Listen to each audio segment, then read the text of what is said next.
करताल कोई और बजा सकता है। जियनिलो प्रेम धन करुणा प्रचुर,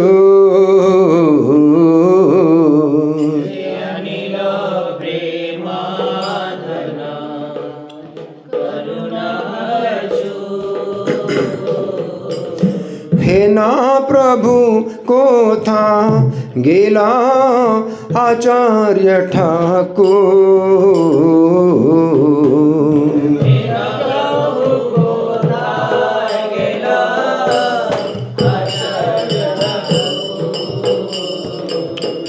हे ना प्रभु को था गेला मध्वाचार्य ठाकुर,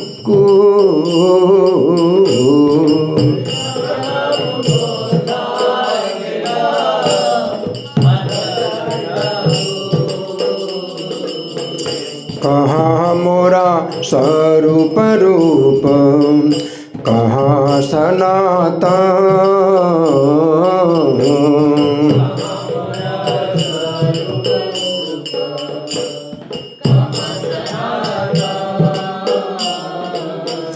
कहाँ दास रघुनाथ पतित पावन,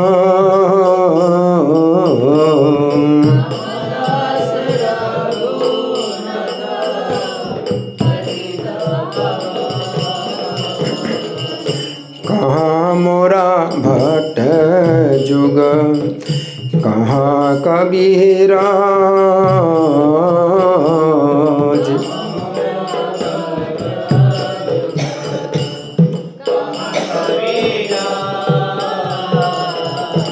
एक काल को था गेला गोरा नटराज,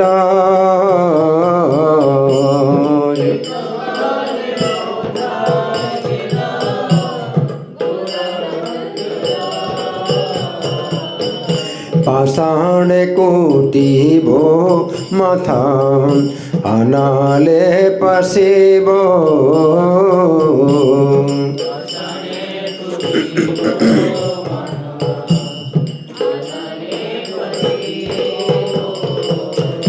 गौरांग गुणेरा निधि कोथा गेले पाबो,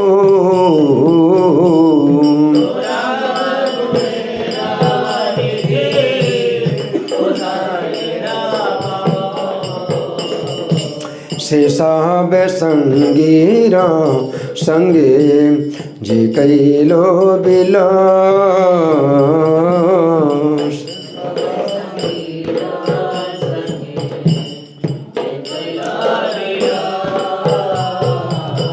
से संग न पैया कांदे न रोता मैदान,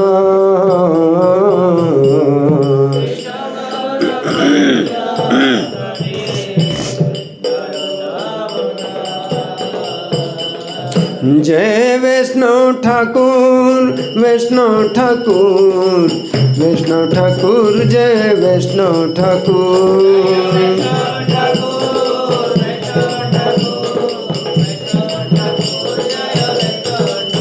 जय वैष्णव ठाकुर वैष्णव ठाकुर वैष्णव ठाकुर जय वैष्णव ठाकुर,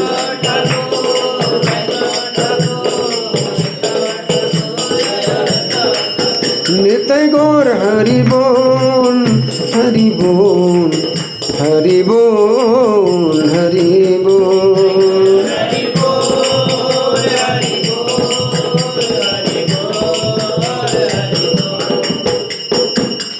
इस भजन के शब्द हैं जियानी लो प्रेम धन करुणा प्रचुर, जो प्रेम धन लेकर के आए, क्यों?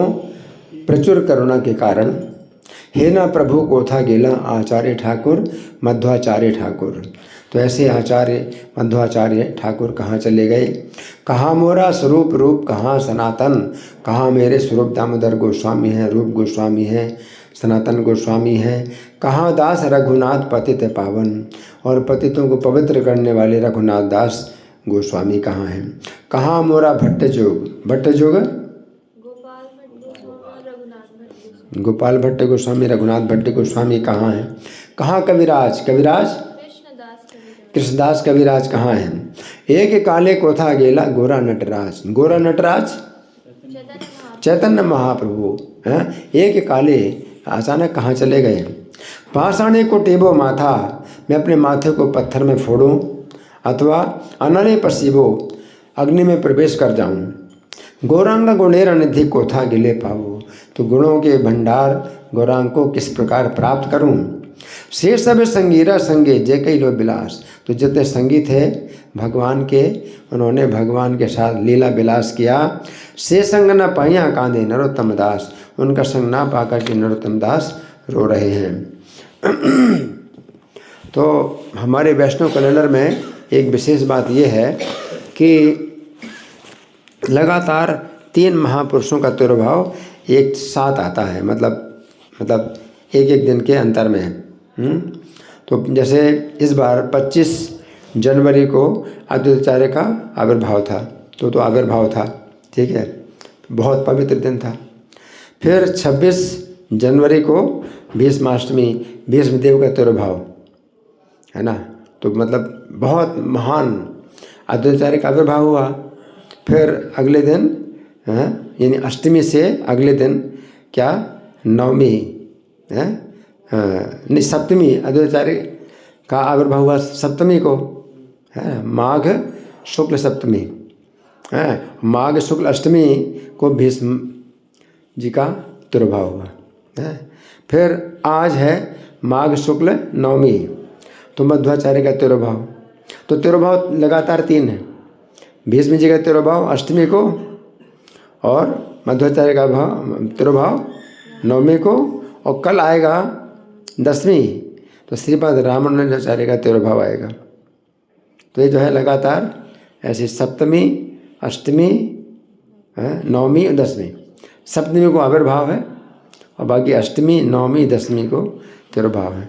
तो ये सप्तमी से लेकर के 10वीं तक, फिर कल फिर एकादशी आएगी, है ना, एकादशी आएगी, तो वो भी पवित्र होती है, और उसमें भी बराह भगवान का आविर्भाव का हम जो है उपवास करेंगे, है ना।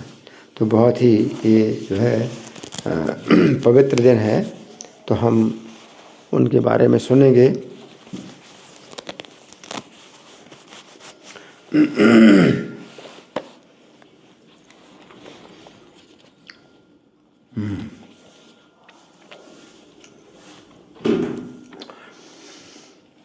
अब सुनिए, ये जो है इनकी कुछ लीलाएं ऐसी हैं जो कि बड़ी हंसाने वाली भी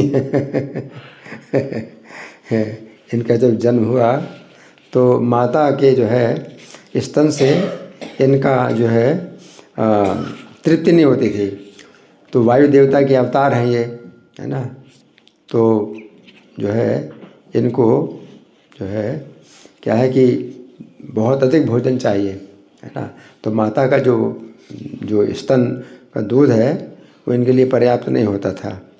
तो मैं ज़रा देख रहा हूँ, हाँ ठीक है, सुनो बड़े ध्यान से।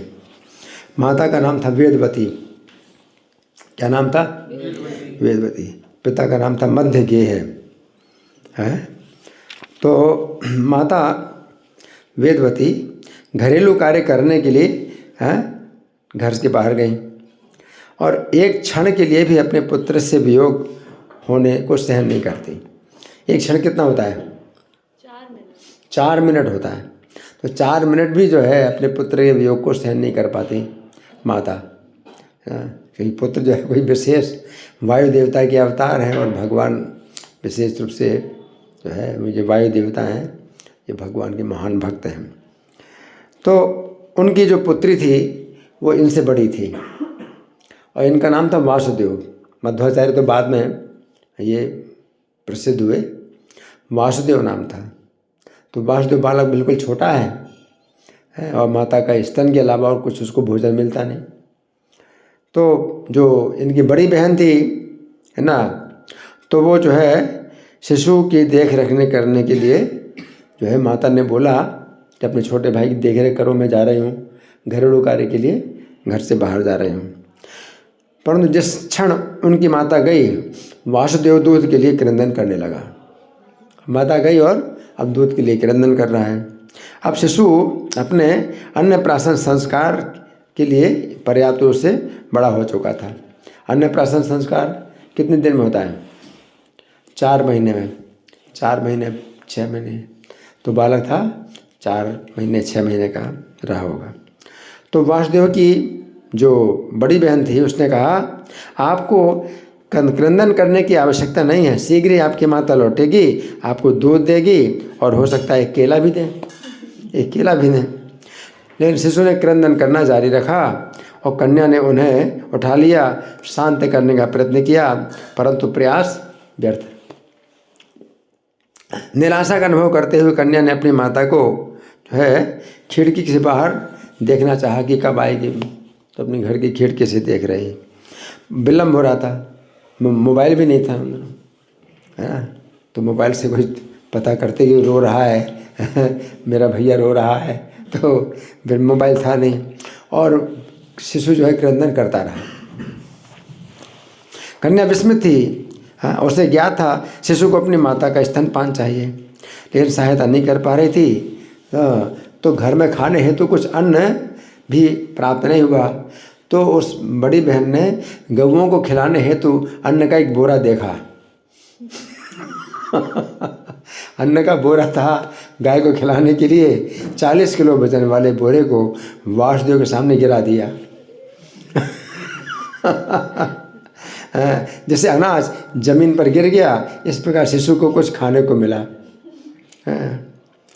जब उन्होंने देखा कि उसका भाई खाकर के पूर्णतः संतुष्ट हो गया है और रोना भी बंद कर दिया है, तो कन्या अपनी माता को खोजने के लिए भागी, घर से बाहर भागी अब रात्रि में वेदवती शीघ्रता से घर की ओर दौड़ने लगी। माता तो दौड़ रही, बहुत लेट हो गई, बहुत देर हो गई, मेरा वासुदेव भूखा होगा। क्योंकि हर आधा घंटे में तो स्तन पीता था वो बच्चा, और फिर भी भूख पूरी नहीं होती थी, भूख नहीं मिटती थी। तो वासुदेव भूखा होगा, मेरी याद में रो रहा होगा, परंतु आकर के देखा आनंदपूर्वक खेल रहा है, आनंदपूर्वक खेल रहा है, समझ के इसका पेट पूरा भरा है, इसलिए आज क्रंदन नहीं कर रहा है। तो पूरा वृत्तांत अपनी पुत्री से सुना तो आश्चर्यचकित हो गई और बड़ा खेद हुआ ये देख करके कि पूरा 40 किलो अनाज लगभग समाप्त हो गया था। हरि बोल अन्नप्राशन ऐसा होता है। कैसा ऐसा सुनना कभी अन्नप्राशन गाय को खिलाने का जो दाना है वो जो है 40 किलो दाना अन्नप्राशन संस्कार इस प्रकार से हुआ इनका। तो फिर और शिशु अपने चंद्रमा के समान मुख में संतुष्टि लिए बोरे के भीतर आनंद पूर्वक खा रहा था। बोरे के भीतर भी मुंह डाल लिया उसने और आनंद पूर्वक खा रहा था। अचंभित होकर वेदवती उच्च स्वर में बोली, एक बैल भी इतना नहीं खा सकता, एक बैल भी इतना नहीं खा सकता, एक बार में कौन खा सकता, एक बैल भी इतना नहीं खा सकता। हे मेरी प्रिय बेटी, ये तुमने मेरे पुत्र को कैसे दे दिया, और ये शिशु इतना देर कैसे खा सकता है। असाधारण रूप से मध्य गेह के निवास में अन्नप्राशन संस्कार इस प्रकार हुआ। कैसे हुआ? जिसको कहते हैं कोई तिथि निश्चित नहीं हुई थी, ये तिथि भगवान ने निश्चित की थी। ये तिथि कि माता को जब जो है जाना पड़ा बाहर और बच्चे को दूध नहीं मिल रहा था, इस प्रकार से अन्नप्राशन हुआ। आनंद नहीं आ रहा है? ऐसे ही बैठे मुंह लटकाए हुए हैं, हरि बोल। ऐसे अन्नप्राशन होता है।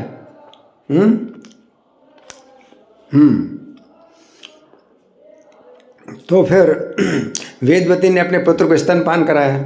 अपने पति को पता लगाने बुलाया कि गऊओं के अनाज को खाने से शिशु के स्वास्थ्य को कहीं हानि तो नहीं पहुंचेगी। गाय आप नहीं खा सकते इतना अनाज, हाँ, कुछ दाने खाओगे तो भी मुश्किल हो जाएगा, पेट में जो है दिक्कत होगी। तो ब्राह्मण ने शिशु के मंगल के लिए धन्वंतरी शांति सूक्त का उच्चारण किया कि पुत्र का जो है हाँ रक्षा हो जाए। और अन्य परिवारों ने स्नेहपूर्वक बालक को पुचकारा। इस समय शिशु वासुदेव ने एक बड़ा आकर्षक मुस्कान प्रदर्शित की। बड़ी अगर मुस्कान दिखाए बच्चा तो इसका तो ठीक है, सुरक्षित है, और क्या चाहिए। अगर मुस्कुरा रहा है बच्चा इसका मतलब क्या है, 100% सेफ्टी है। मध्य के सदा अपने पुत्र की रक्षा करना चाहते थे। इस घटना के पश्चात कुछ भी अशुभ नहीं हुआ और पुत्र जो है पूर्ववत खेल खेलता रहा। अब सुनिए, अब ये बालक जो है 1 साल का हो गया। ये तो 4 महीने की घटना है। अब 1 साल की घटना सुनो। 1 साल का हो गया है ना। तो 1 साल में क्या है कि बच्चे जो है, छोटे बच्चे अपने घर के चारों तरफ जो है संसार को खोजने के लिए निकल जाते हैं ना। इधर देखते हैं, ये चलने लगते हैं तो इधर देखते। अब अपनी आयु के से जो है बहुत ज़्यादा ये निर्भीक और निडर थे। 1 साल में बच्चा जो है बहुत डरता है ना, इनको डर नहीं लगता किसी चीज़ का। तो 1 साल के हैं तो अपने घर को छोड़ करके गौशाला में चले गए। गौशाला में चले गए तो एक बैल था। कौन था? एक बैल था। बैल को देखा तो उसके साथ खेलने की इच्छा हुई। बैल के साथ खेलने की इच्छा हुई है। तो बच्चे तो बिल्ली की पूंछ पकड़ते, लेकिन हाँ इन्होंने क्या किया, उसकी पूंछ पकड़ी, बैल की पूंछ पकड़ी। तो अपने पीछे वासुदेव को घसीटते हुए बैल दौड़ पड़ा। वो तो दौड़ेगा ही, पूंछ पकड़ ली तो बैल दौड़ पड़ा। और बड़ा बैल था, तीखे सींग वाला बैल था। शिशु ने बैल की पूंछ को कस के पकड़ा और निकट के वन से चढ़ाई के क्षेत्र तक वो जो है बैल चढ़ा ले गया। एक जो है चढ़ाई का क्षेत्र था तो बैल तो चढ़ गया, तो बालक भी चढ़ गया, उसके पूंछ पकड़े और निकट के वन से जो है ऊपर, बहुत ऊपर चले गए। जब वेदवती अपने पुत्र को नहीं देख पाई, उन्मत्त हो गई। वो तो पागल हो गई, माता तो पागल हो गई है ना। क्या होगा माता का, क्या हाल होगा बताइए। माता तो एकदम पागल हो गई है ना। हाँ, मध्यगेह और उनके मित्रों ने संपूर्ण पड़ोस में देखा। गांव के निवासी भी वासुदेव को ढूंढने लगे। पूरे गांव का केंद्र था ये बालक। अपूर्व बालक थे, कोई सामान्य बालक तो है नहीं। देखने में भी कितना सुंदर, मुस्कुराहट की सुंदर, सब कुछ बहुत सुंदर।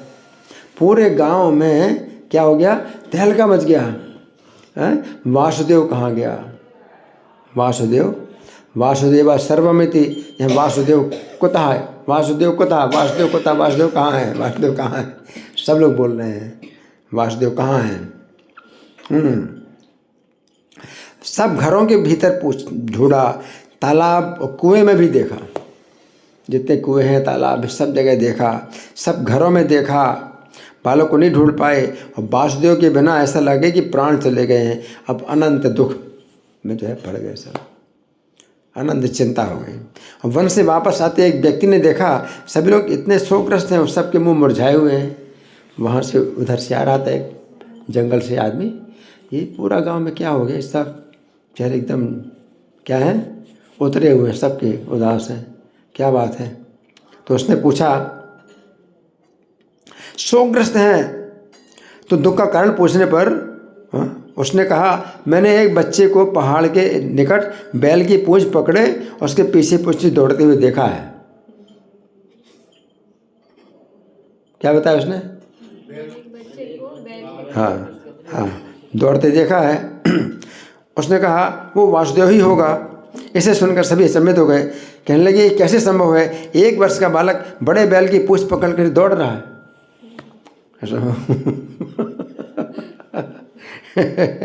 अब सायंकाल में ही वे वासुदेव को देख सके। सायंकाल में अभी बैल की पूंछ को पकड़े इधर उधर जा रहे थे। शाम, सवेरे से शाम हो गई। वास्तव में बालक उल्लसित होकर इस घटना का आनंद लेते मुस्कुरा रहा था। वो मजा ले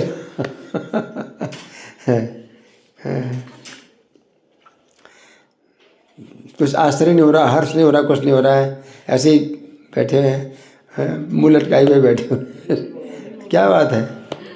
हाँ? कुछ फर्क नहीं पड़ता आप लोगों को? तब व्यक्तियों ने ये कहते हुए वासुदेव को डांटा, तुम कहाँ चले गए थे? सब बोल रहे हैं, तुमने ऐसा क्यों किया? तुम्हारी माता इतनी चिंतित हो रही है, हम तुम्हें कहीं प्राप्त नहीं कर पाए। अब पूरा दिन तो बीत गया। वास्तव में कोई भी वासुदेव को दंडित नहीं कर सका, क्योंकि हाँ, सब अपने को भाग्यशाली समझते कि इसके साथ है। इतना प्रेम था तो कैसे जो है नाराज हुए, कैसे डांटे। सबको अपना भाग समझते हैं। और बालक से वियोग में बड़े दुखी थे। अब जब पुनः बालक उनके पास आ गया तो बहुत संतोष का अनुभव हुआ, जैसे निर्धन को अचानक बहुत बड़ा धन प्राप्त हो जाए। तो बैल की पूंछ पकड़कर उन्होंने प्रदर्शित किया कि ये कौन है। जैसे भीमसेन थे, वायु के पुत्र थे, और ये वायु के अवतार हैं, तो कितना इनके अंदर बल होगा। वायु के पुत्र हैं भीमसेन, हनुमान जी भी वायु के पुत्र हैं, और ये वायु देवता है ना, तो कितने बलवान थे ये, है ना। अब एक दिन जो है वासुदेव खेल कूद के बाद घर में आए और माता के कहने पर पिता के निकट जाकर भोजन करने के लिए उनको बुलाने लगे। पिताजी को बुला रहे हैं, माता ने कहा कि बुलाओ, तो अपने पिता को बुलाने रहे। और मध्यगृह भट्ट ने अपने पुत्र को समझाया, मैं भी खाने के लिए नहीं आ सकता। मैंने कर्क शेट्टी नामक एक व्यक्ति से एक बैल खरीदा था और आज वो भुगतान मांग रहा है और मेरे घर के दरवाजे पर बैठा है। जब तक मैं उसका धन नहीं चुका दूंगा वो उपवास पर बैठा है। उसने जो है बैल बेचा है और मैं उसका पैसा नहीं दे पाया। अब वो जो है पैसा लेने के लिए मेरे घर के द्वार पर बैठा है और अनशन करके बैठा है कि जब तक मुझे पैसा नहीं मिलेगा मैं खाऊंगा नहीं। तो वासुदेव के पिता बोले, फिर मैं कैसे खा सकता हूँ? अगर वो नहीं खाएगा तो मैं कैसे खा सकता हूँ? अब पैसा तो मैं दे नहीं सकता। अगर वो अनशन करके बैठा तो मैं भी अनशन करके बैठा रहूँगा, मैं भी नहीं खाऊंगा। क्या हो सकता है? क्या कर सकते हैं, है ना। तो पिताजी ने कहा कि मेरे प्रिय पुत्र, तीन चीज़ें जो है क्या है कि कुछ छोटा नहीं समझना चाहिए। तीन चीज़ों छोटा नहीं समझना चाहिए। एक तो है रोग, छोटा सा रोग हो, या अग्नि छोटी सी हो, या ऋण छोटा सा हो, है। जल्दी इसको शांत कर देना चाहिए, नहीं तो बढ़ जाएगा रोग, है ना। अगर आप नहीं उसको चिकित्सा कर दे तो बड़ा हो जाए, बहुत खतरा हो जाएगा। उसी प्रकार से अग्नि, थोड़ी सी आग है, वो जो है कितनी शांत कर दो जल्दी से, ये तो बड़ी हो जाएगी, बड़ा भयानक है। उसी प्रकार से ऋण भी, छोटा सा ऋण है वो जो है बड़ा होता जाता है। तो अब जब तक व्यक्ति मेरे दरवाजे पर उपवास रखे बैठा है, मैं भोजन कैसे ले सकता हूँ? तो वासुदेव ने उत्तर दिया, चिंता न करें, मैं बैल के लिए भुगतान संभाल लूँगा। अब आप खाओ, मैं जो भुगतान है मैं कर्जा चुकता कर दूँगा। किसने कहा? वासुदेव ने कहा। किससे कहा? पिताजी से कहा। तो वासुदेव अपने पिछवाड़े के आंगन में भूमि पर गिरे हुए इमली के बीजों को अक्सर एकत्रित किया करते थे। इमली के बीज बड़े चिकने होते हैं ना, लाल और काले रंग के होते हैं, बड़े चिकने होते हैं, है ना। तो इमली के बीज एकत्रित किया करते थे और उन्हें धन मानकर उनके साथ खेलते थे। अपने पिता को इस प्रकार आश्वस्त करके वासुदेव पिछवाड़े के आंगन में गए और इमली के बीजों को की एक थैली जो है उन्होंने निकाली। थैली में भरे थे इमली के बीज। बच्चों के लिए तो यही बड़ी संपत्ति है। तो थैली जो है उन्होंने खोली और मध्यगृह ने वासुदेव से प्रसाद ग्रहण करने के लिए कहा, जबकि वे उपवास का पालन करेंगे। और कर्क शेट्टी के समीप ये कहते हुए गए, मेरे साथ आएँ, मैं आपका भुगतान पूरा कर देता हूँ। वासुदेव ने कहा, आप मेरे साथ आओ, मैं आपका कर्जा चुकता कर दे। अब इमली के वृक्ष के समीप आए तो वासुदेव झुके और थैले से अपने जो बीज, इमली के बीज गिरा दिए। सबसे पहले कर्क शेट्टी ने विचार किया कि इस मनोहर बालक को संतुष्ट करना चाहिए, बहुत सुंदर बालक है, हाँ ठीक है दे दो। बच्चे को जो है संतुष्ट करने के लिए सोचा कि ठीक है दे दो, है ना। कि पिता से बातें दूसरी होती, बच्चे से बातें दूसरी होती। और बच्चा कह रहा है कि मैं तुम्हारा भुगतान कर रहा हूँ, कि दे रहा हूँ, तो बड़े आदरपूर्वक उसने लिया। तो इमली के बीजों को भुगतान के रूप में स्वीकार करने के लिए अपने हाथ बढ़ाए, हैं, दे दो, ऐसे दोनों हाथ बढ़ाए, है ना।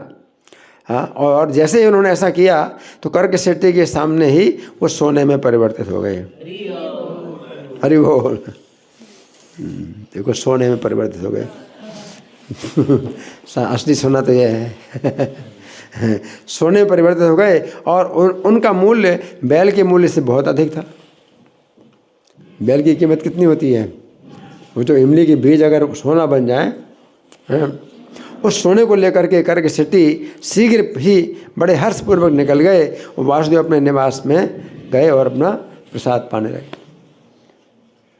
पिताजी को भेज दिया था, आप प्रसाद पाओ, मैं अभी कर्जा चुकता करके आता हूँ। और कर्जा चुकता कर दिया और अपने प्रसाद पाने लगे। और कुछ समय के बाद कर्क शेट्टी किसी दूसरी वस्तु का भुगतान प्राप्त करने के लिए मध्य गेह के पास आए। एक और सोने का थैला प्राप्त करने की आशा से कर्क शेट्टी वासुदेव के समीप गए कि और हमें दे दो। लोभ हो गया ना उनको, हमें और दे दो। तो उनके संग से उनको फिर जो है बहुत बड़ी बहुमूल्य वस्तु प्राप्त हुई, भक्ति लता का बीज प्राप्त हुआ। वासुदेव ने उनको जो है अब इस बार दूसरी बार जो दिया वो क्या दिया? भक्ति लता का बीज दे दिया, है ना। तो वासुदेव की बाल लीलाओं के समाचार ने ग्राम निवासियों पर महान प्रभाव डाला, है ना। तो ये सब जो है बड़ी अद्भुत इनकी घटनाएं हैं।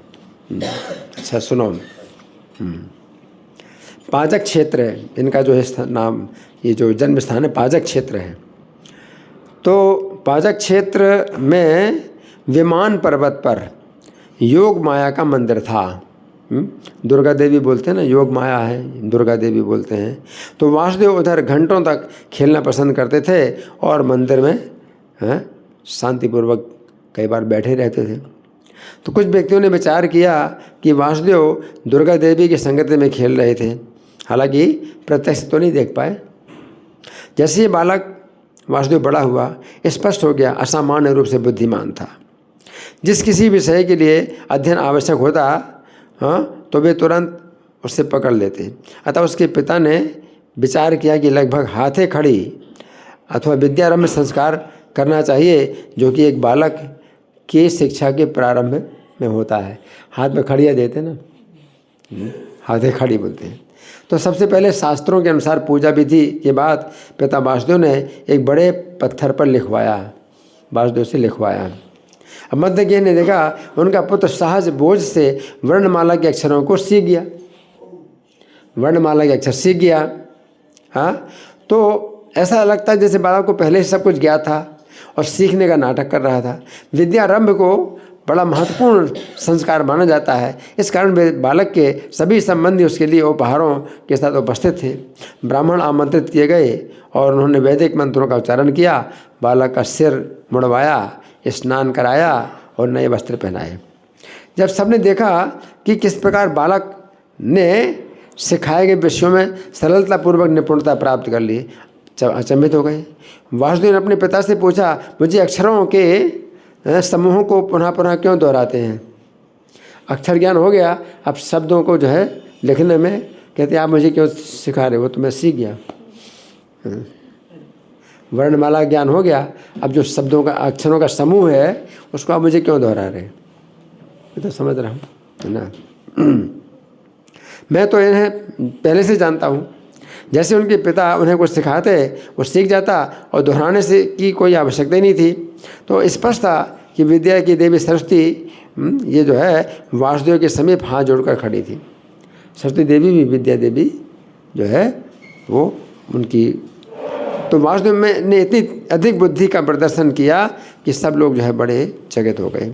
मध्य के भट्ट ने इनकी शिक्षा एकांत स्थान में जारी रखी, भयभीत थी कि कोई उनके पुत्र के प्रति ईर्ष्यालु हो जाएगा। कि एक बार सीखने से सब कुछ सीख जाता है, तो वो जो है सिखाते ही रहे कि कोई ईर्ष्या ना करे मेरे पुत्र से। ईर्ष्या हो जाती है ना, इतनी जल्दी कैसे सीख गया ये। तो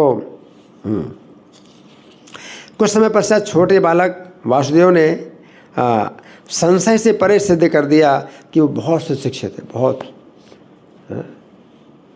कोई सोच भी नहीं सकता, कल्पना से परे, इतना शिक्षित।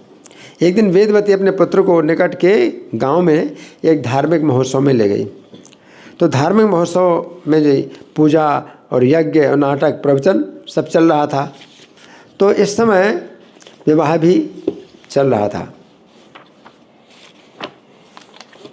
विवाह चल रहा था और मध्य के इस महोत्सव में उपस्थित नहीं थे, जबकि उनकी माता विवाह में उपस्थित थी। तो छोटा सा वासुदेव जाकर के वो प्रख्यात कथावाचक के द्वारा उच्चारित पुराणों के वृत्तांत सुनने लगा, कथा सुनने लगा, है ना। और वो सब लोग, बहुत लोग सुनते थे, श्रोता बहुत होते थे। तो पुराणों की कथाएं जो है वो हमेशा सुनाता ही रहता था। तो कोई नई बात तो नहीं थी, पुराण की कथा सुना रहा था। तो श्रोताओं में सुनते हुए वासुदेव अचानक खड़े हो गए। वासुदेव छोटा सा बच्चा है, वो अचानक खड़ा हो गया श्रोताओं के बीच में और ऊंचे स्वर में कथावाचक की आलोचना करते हुए बोला, जैसे आप कथा सुना रहे हैं ये व्यासदेव और सुखदेव गोस्वामी जैसे महान संतों की शिक्षाओं के अनुसार नहीं है। छोटा सा बच्चा खड़ा हो गया, जैसे आप कथा सुना रहे हो व्यासदेव के अनुसार और सुखदेव के अनुसार नहीं है, आप कल्पना के तरीके से बोल रहे हैं, प्रामाणिक नहीं है। वो बच्चा बोला। आगे पीछे देखते श्रोताओं में व्यक्ति ये देखकर अचंभित थे कि बोलने वाला बालक 4 वर्ष का था। एक 4 वर्ष का बालक जो है चुनौती दे रहा है चुनौती दे रहा है। श्रोताओं के कुछ सदस्यों ने प्रोत्साहित किया तो वासुदेव ने कथा सुनाई। वासुदेव उचित रूप से कथा सुनाई जिसमें सही तात्पर्य दिया। उस प्रकार प्रसिद्ध कथावाचक की कल्पनाओं को पराजित कर दिया। 4 साल के बच्चे ने कथावाचक को पराजित कर दिया। हाँ, उस समय आकाश से देवताओं की पुष्प वर्षा हुई। देवताओं ने फूलों की वर्षा की आकाश से। और वास्तव में श्रोताओं को अतुल्य हर्ष हुआ। वासुदेव इसीलिए प्रकट हुए थे, ये इनका प्रथम प्रवचन था। आज से इन्होंने अपनी विजय पताका फहराई। 4 साल की अवस्था में सबसे पहला प्रवचन दिया इन्होंने। हरि बोल।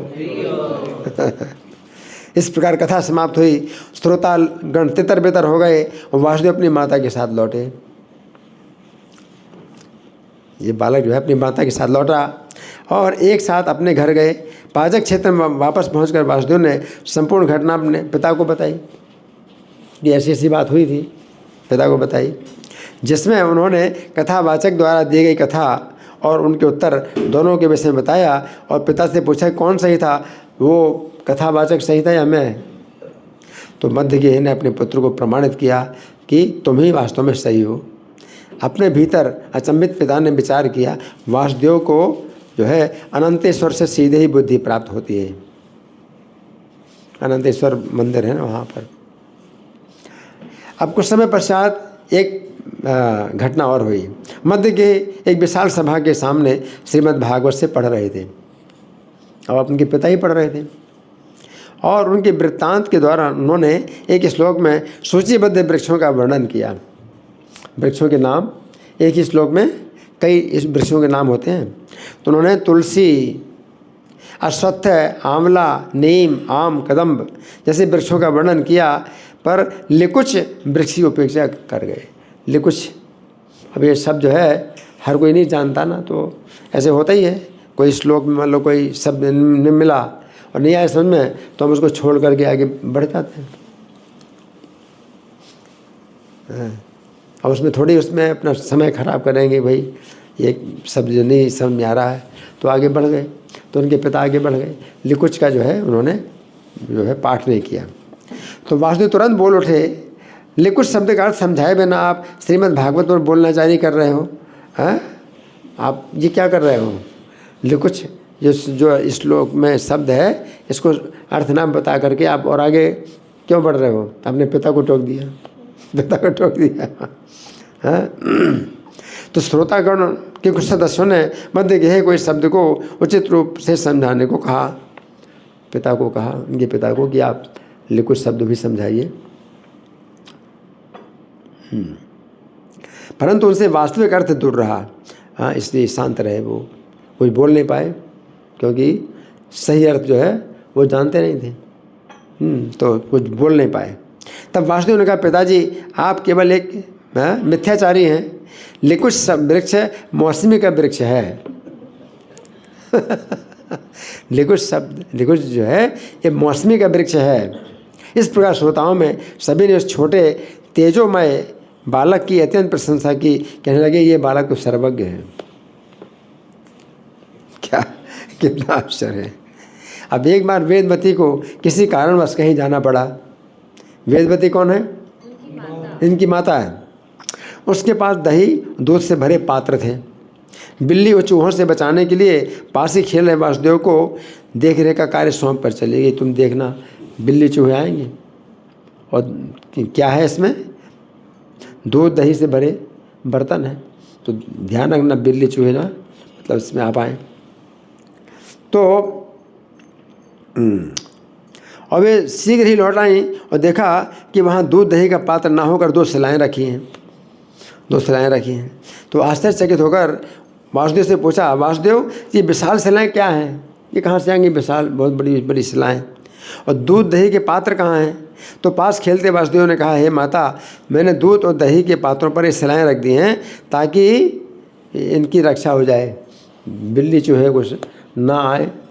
ये शिलाएँ मैंने रख दी हैं, 2 शिलाएँ हैं। माता आश्चर्यचकित थी, सोचने लगी ये कैसे हो सकता है? 4 वर्ष का ये बालक है।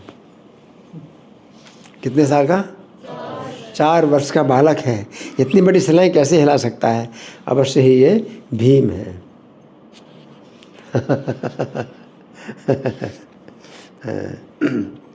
अच्छा, अब इनका जो है रोज़ का नियम था कि 4 तीर्थों में स्नान करते थे।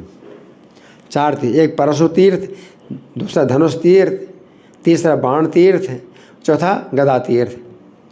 तो चाहे वर्षा का समय हो, सर्दी का हो, गर्मी का हो, आंधी तूफान, लेकिन इनका नियम पक्का था। सुन रहे हरि बोल?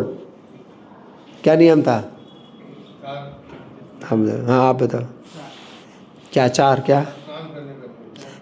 4 तीर्थों में स्नान करने, और कोई भी दिन मतलब छूटता नहीं था, चाहे गर्मी, सर्दी, बरसात, आंधी तूफान, कुछ भी हो, पक्का नियम था।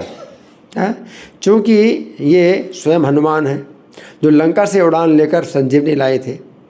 परंतु वासुदेव की माता के लिए चिंता का विषय था कि जितने दूर स्थानों में स्नान हेतु ये जाते थे तो माता को बहुत चिंता होती थी, इतनी दूर जाते, इनके लिए तो कुछ भी नहीं, कोई दूरी इनके लिए दूरी नहीं होती है। तो माता अक्सर कहती, हे वासुदेव, प्रतिदिन तू इतनी दूर स्नान करने मत जाया कर, इतनी दूर स्नान करने मत जाया कर। मैं चिंतित होकर बहुत जो है असहाय हो जाती हूँ, तुझे देखे बिना मैं असहाय हो जाती हूँ। तो वासुदेव ने अब जो किया वो बड़ा चमत्कार था। वासुदेव ने अपने घर के उत्तर पश्चिमी कोने में अपनी खेलने की छड़ी से भूमि को कुरेदा। खेलने की छड़ी से क्या किया? जमीन को कुरेदा। वहाँ शुद्ध जल निकलने लगा, कुरेते ही शुद्ध जल निकलने लगा, मतलब धारा निकलने लगी, धारा निकलने, जल की धारा निकलने लगी। सभी चकित हो गए। इसके पहले उस स्थान में पानी का नामो निशान नहीं था। तो वहाँ वास्तव में एक तीर्थ प्रकट हो गया था। बालक वासुदेव द्वारा उत्पन्न वो वही तीर्थ है। वासुदेव ने कहा, हे माता, अब मेरा स्नान इसी तीर्थ में होगा, आप चिंता ना करो, अब मैं यहीं पर स्नान करूँगा। उनकी माता बहुत प्रसन्न हुई। उन्हें यह भी चिंता थी, उन्होंने अपने बलशाली पुत्र के तीर्थ स्नान को बाधित किया है। ऐसे में अपनी माता को समझाते हुए वासुदेव ने कहा, हे माता, जो भी इसमें स्नान करेगा वो 4 तीर्थों में स्नान का फल प्राप्त कर लेगा। हरि बोल। वासुदेव के इन शब्दों ने न केवल माता वरन समस्त लोगों को हर्षोल्लासित कर दिया। इन सभी ने 4 तीर्थों का स्नान अति सहजतापूर्वक कर लिया। ये वासुदेव का ही प्रयोजन था। हम गए थे इनके घर, मध्वाचार्य के घर गए थे, वो शिलाएँ भी देखी हमने। वो फिर दूध और दही के जो बर्तन शिलाओं में जो ढक गए वो फिर ढके ही रहे। वो शिलाएँ जो है कोई हटा ही नहीं सकता। उन्होंने सुरक्षा ऐसे की दूध दही कि दूध दही भी अब नहीं कभी मिलेगी। वो मिट्टी के बर्तन थे, दूध दही, उन्होंने शिलाएँ ऐसे रख दी हमेशा के लिए, वो ये पट गया, है ना। तो बिल्ली चूहों से तो बचाया उन्होंने, लेकिन उन्होंने इतना सुरक्षित कर दिया कि मिला ही नहीं, फिर किसी को नहीं मिला वो। और वो उनके घर के पिछवाड़े में जो तीर्थ है उसका भी दर्शन किया हमने, है ना।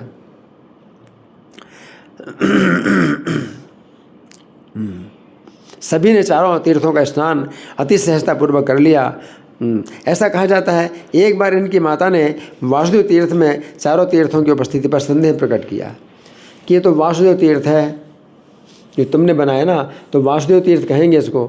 वो जो तीर्थ हैं धनु तीर्थ, बाण तीर्थ और गदा तीर्थ और क्या था परशु तीर्थ, ये कैसे तुम कहते हो? माता ने संदेह प्रकट की, कैसे कहते हो, है ना। तो जैसे संदेह दूर करने वासुदेव ने तट पर एक पेड़ लगाया और कहा यदि ये बढ़ता है तो तीर्थों की उपस्थिति निश्चित है। तो वो पेड़ काफ़ी बड़ा हो गया, जिससे माता को पक्का विश्वास हो गया। एक पेड़ लगा दिया, रोप दिया, और जैसे पेड़ रोपा वैसे बड़ा होने लगा। वासुदेव ने कहा अगर ये तुरंत ही बड़ा हो जाए तो मान लेना कि चारों तीर्थ यहाँ पर है। आप कोई पेड़ को लगाओगे क्या तुरंत बड़ा होगा? देखते देखते बड़ा हो जाए। माता का संदेह दूर कर दिया है। अगर ये तुरंत बड़ा हो जाए तो समझ लो चारों तीर्थ हैं इसमें।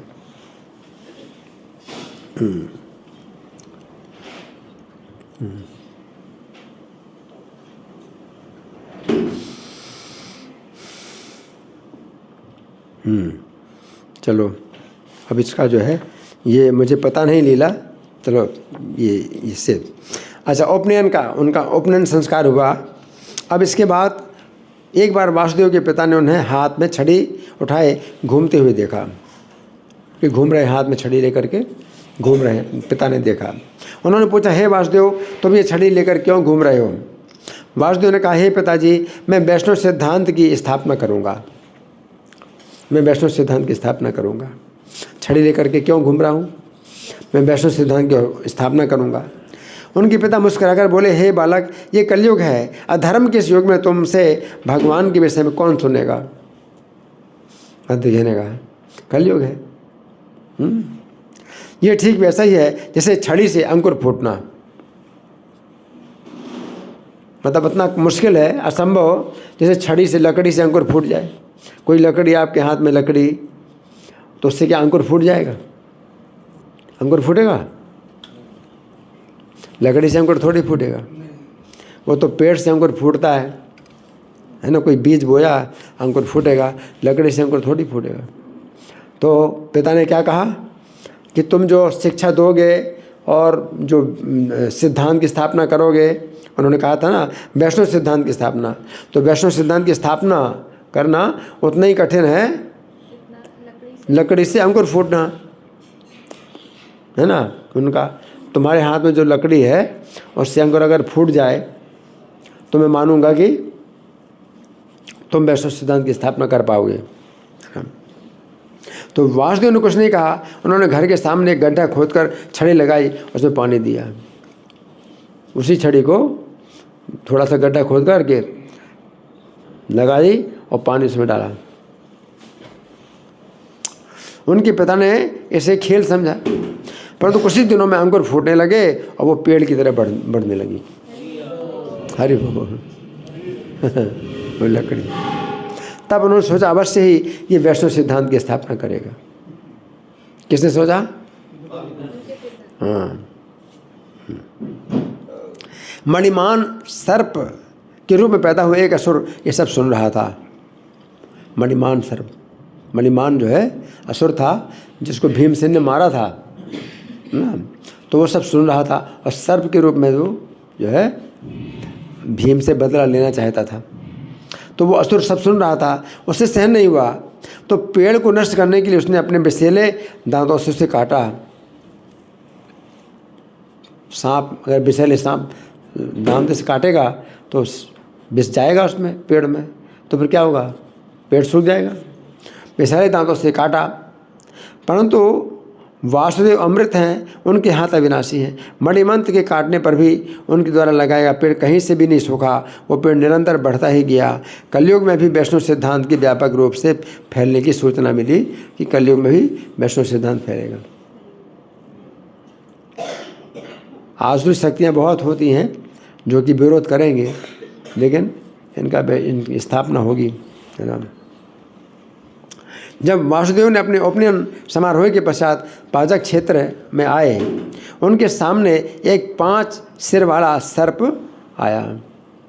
अब यही था, ये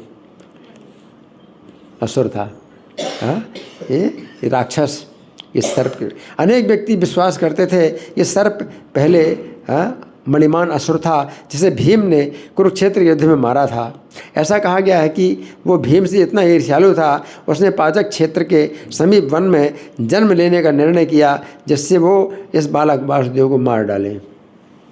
भीमसेन ने इसको मारा था, तो सोचा कि पिछले जन्म के शत्रु को अब मैं मारूं, तो इसने जन्म लिया था सर्प के रूप में। एक दिन जब वासुदेव और उनके मित्र पर्वत पर दुर्गा मंदिर के निकट खेल रहे थे, तो खेल रहे थे अपने सामान्य रूप में खेल रहे थे, और उस स्थान से गुजरे जहाँ कुछ झाड़ियों के भीतर वो सांप रह रहा था। जैसे बालक उस दिशा से गए, सर्प वासुदेव पर झपट पड़ा।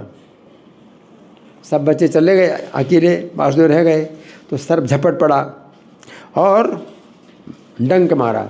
डंक गलत है, सांप डंक नहीं मारता, सांप तो काटता है, बिच्छू डंक मारता है, तो ये डंक मारा, डंक नहीं, सांप डंक नहीं मारता। काट लिया, उसने काट लिया। जब स्थानीय व्यक्तियों ने सुना कि वासुदेव को सर्प ने जो काट लिया, वो भयभीत हो गए। एक 5 वर्ष के बालक के लिए छोटे सर्प का डंक भी घातक सिद्ध हो सकता था, और इस सांप के 5 सिर थे और बहुत बड़ा था। आक्रमण अचानक हुआ था, परंतु वासुदेव ने अविचलित होकर अपने पैर के अंगूठे से दबाकर उस सांप को मार डाला। अंगूठे, पैर के अंगूठे से ही दबाया। कितनी शक्ति है, पैर के अंगूठे से दबा करके मार डाला। पैर का भी वजन नहीं, थोड़ा सा वजन था अंगूठे का ही, उसे मार डाला। जब सब आए, बालक के शरीर का जो है देखा कि भाई काटा है, निरीक्षण किया जहाँ काटा है, तो छोटा सा घाव भी नहीं हुआ था। इनके शरीर में छोटा सा घाव भी नहीं हुआ था। वास्तव में ये हुआ कि वासुदेव जो है सांप के काटने से थोड़े भी प्रभावित नहीं हुए, कुछ फर्क। जैसे गरुड़ जी होते हैं ना, गरुड़, सांप कितना भी काटे गरुड़ जी को कुछ फर्क नहीं पड़ता। तो जो व्यक्ति वासुदेव को केवल एक छोटा बालक समझते थे, उनके लिए विश्वास करना कठिन था। परंतु वासुदेव वायु के अवतार थे, जो प्रमुख देवताओं में एक है। ऐसे व्यक्ति के लिए क्या कठिन है। जिधर ये घटना हुई, व्यक्ति उस स्थान पर जा सकता है। विमानगिरी और पाजक क्षेत्र के बीच में एक छोटा मंदिर है, जिसे उस सर्प असुर के सिर के चिन्ह के चारों ओर खड़ा किया गया है, जबकि उसके सिर को ठोस चट्टान में दबा दिया गया था, है ना। अब अपने बालकों के साथ, ब्राह्मण बालकों के साथ खेलते थे, तो वासुदेव अक्सर अपनी माता को चिंता में डाल देते थे। माता तो बड़ी जल्दी चिंतित हो जाती है, अगर थोड़ी देर के लिए भी नहीं आएगा तो चिंता हो जाती है, तो माता को चिंता में डाल देते हैं। यद्यपि इनके माता पिता बालक की क्रीड़ा में बहुत उदार थे, पर जब भी वे बुलाते तो वे उनसे तुरंत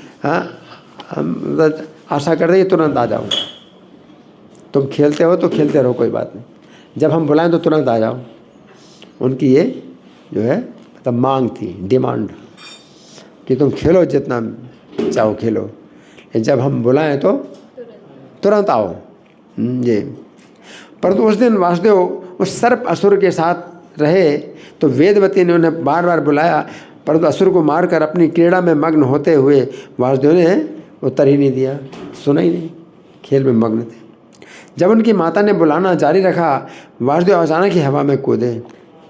जब उन्होंने सुना माता बुला रही है, वो काफ़ी देर से बुला रही है, तो हवा में कूदे।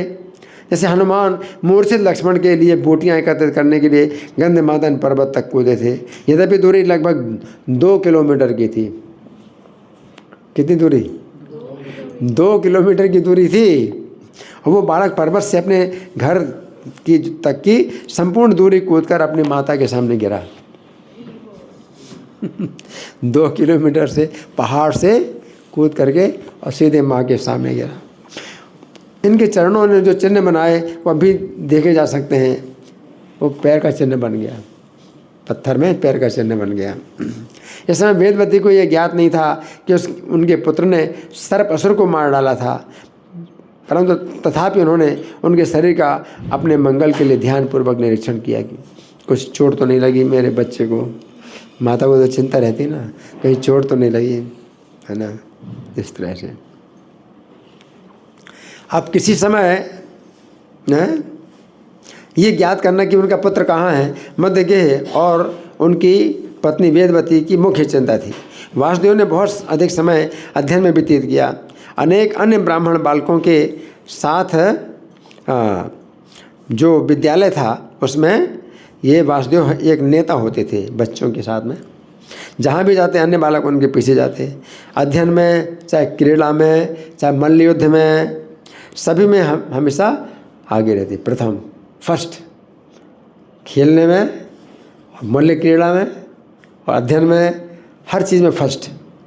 स्वाभाविक रूप से वायु के अवतार होते हुए कोई वासुदेव की तुलना नहीं कर सकता था।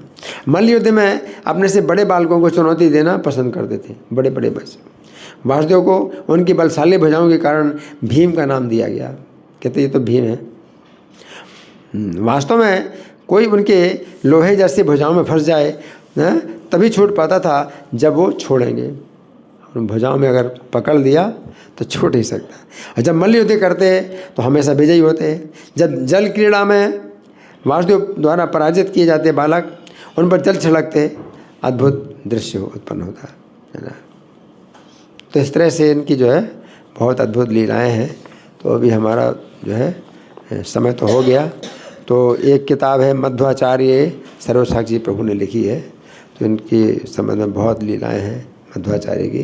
तो अब किसी का कोई प्रश्न है, कोई चर्चा, या मैं प्रश्न करूँ? है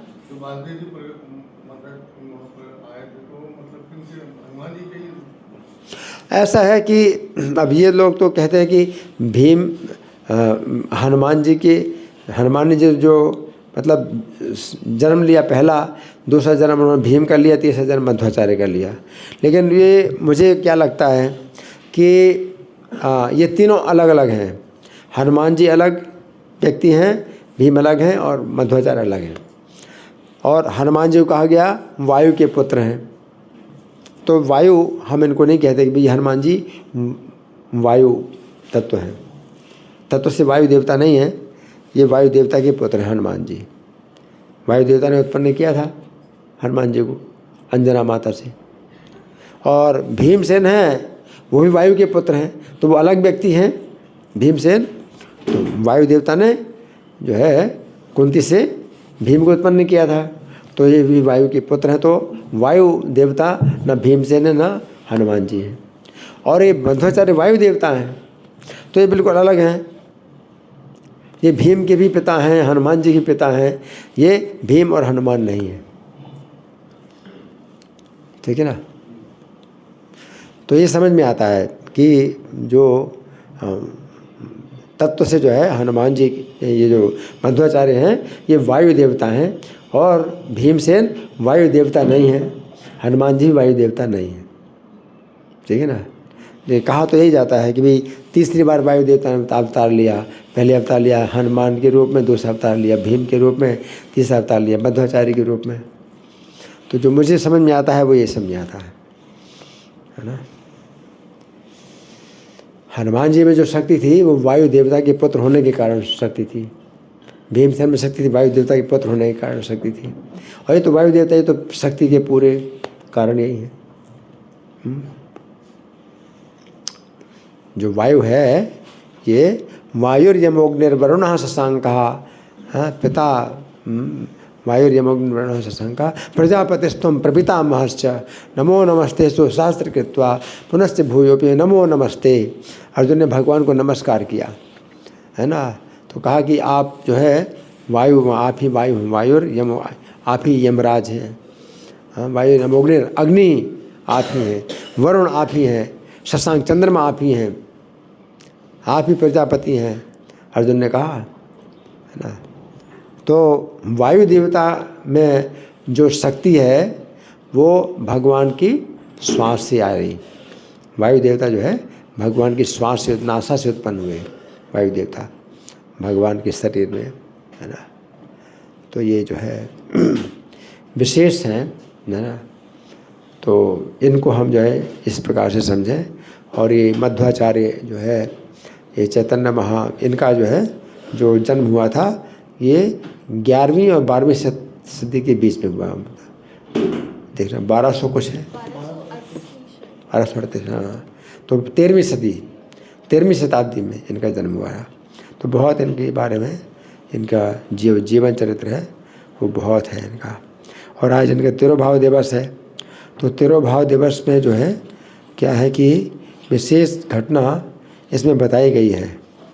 तो मैं थोड़ा आपको वो सुना देता हूँ कि इनका तिरुभाव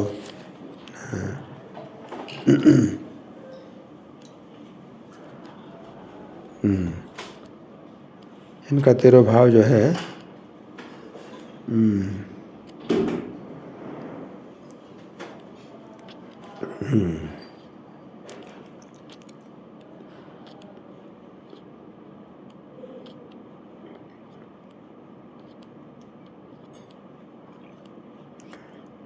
इसमें ये बताया गया है कि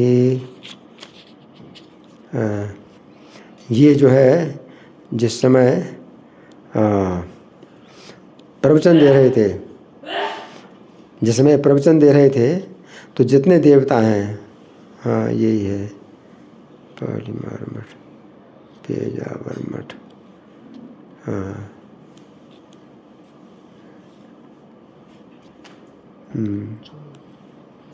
जितने देवता हैं वो सब इनका प्रवचन सुनने के लिए आ गए, है ना। और बहुत चकित हुए, इनके प्रवचन से बहुत चकित हुए। और उस समय जो है उन्होंने फूलों की वर्षा की। हाँ ये मिल गया इनका वो स्थान जो है, वो है कि ये जो है देवता बड़े प्रसन्न हुए और बहुत विस्मित हुए, है ना। तो ये जो है ऐतरेय उपनिषद की व्याख्या कर रहे थे। तो इनकी व्याख्या करने के कौशल को देखकर विशेष आनंदित हुए और उनके ऊपर दिव्य फूलों की वर्षा करने लगे। दिव्य फूल कौन से? जो स्वर्ग में पैदा होते हैं। स्वर्ग में जैसे कानन है ना, तो वो जो है पारिजात के फूल हैं, मंदार के फूल हैं, ये स्वर्ग के फूलों की विशेष वर्षा करने लगे देवता लोग। तो फूलों से इनका शरीर ढक गया और कुछ क्षणों के बाद शिष्यों ने फूल हटाए तो मध्वाचार्य वहाँ नहीं थे, है ना। इस प्रकार मध्वाचार्य अपने शिष्यों के सामने ऐतरेय उपनिषद की व्याख्या करते करते आज के दिन माघी शुक्ला नवमी की तिथि के दिन अनंतेश्वर मंदिर में ही अप्रकट हो गए, है ना। तो आज के दिन वो अप्रकट हुए, इस प्रकार से अप्रकट हुए, है ना। ठीक है। श्रीला मध्वाचार्य तिरुभाव तिथि महामहोत्सव की जय। श्रीला प्रभुपाद की जय। हरे कृष्णा। हरे कृष्णा। बहुत बहुत धन्यवाद करते हैं बहुत ही सुंदर बहुत सुंदर कथाएं सुनाई। तो रोज के लिए लोग एक बार जोर से हरिस महामंत्र बोलेंगे। हरे कृष्णा कृष्णा कृष्णा हरे हरे, हरे राम राम राम हरे हरे। श्री माधवाचार्य तिरुभाव तिथि महामहोत्सव की